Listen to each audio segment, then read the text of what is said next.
Today's Democratic Party is anti-woman. There's no greater expression of hatred and hostility towards women than to erase the existence of women as a category of people. Now, if you've been paying attention, the Democratic Party has always claimed to be the champions for women, to stand proudly for the passage and enactment of Title IX, making history, leveling the playing field for women and girls.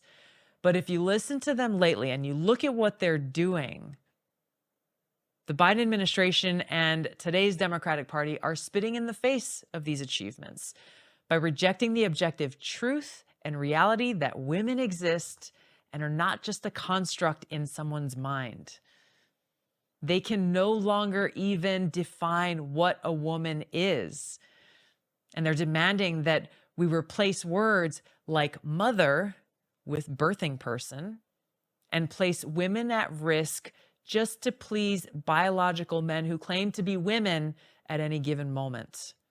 They're taking away opportunities and futures from girls in sports by allowing transgender athletes who until recently identified as men and who clearly have a biological advantage of being a man to compete against women.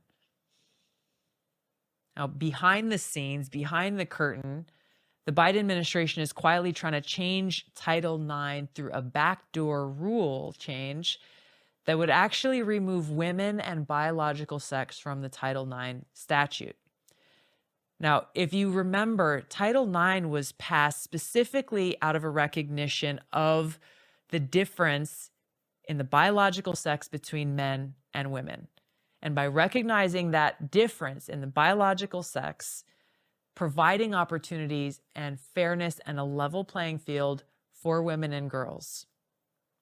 The Biden administration's action now to take away women and biological sex from that definition of Title IX is absolutely taking away opportunities for millions of young girls and women across the country. They're even now going so far as to claim that it is sexual harassment to address someone by the wrong pronouns.